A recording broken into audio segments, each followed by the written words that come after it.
Venous thromboembolism, or VTE, is a significant cause of death and also disability. It's also a huge cost burden on the NHS. So this is why we want to make as much improvement to early diagnosis and support for patients following this to improve it for patients, clinicians and the NHS. Primary care is a huge source and wealth of information. They both store the information, but they also travel through the journey with each patient in each disease. And in venous thromboembolism, this is critical because so often a patient will present into primary care first with symptoms which actually are the signs and symptoms of a blood clot.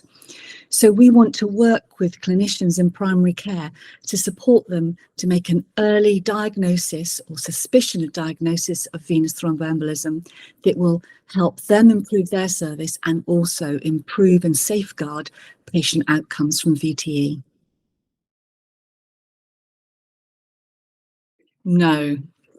We want to make this as easy and as a light on work as possible for primary care practitioners who become involved. So that's why Thrombosis UK will be providing free support, free project management, a full quality improvement feedback afterwards. And this feedback can be used in the GP validation and the CQC update on their annual review.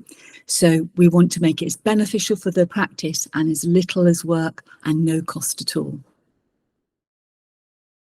First and foremost, the data we collect will be fed back to the practice for their learning audit and a continuing validation.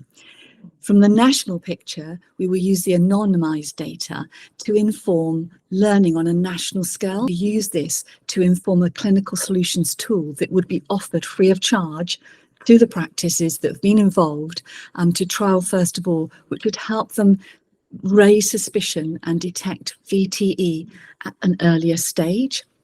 With that success, that tool would then be offered free of charge to all NHS practices. Any primary care practice or primary care network is able to apply, register an interest. They can be based anywhere in the UK, be of any size, but if they're interested in taking part, they just need to email me with their name and their location. My email is jo@thrombosis.uk.org.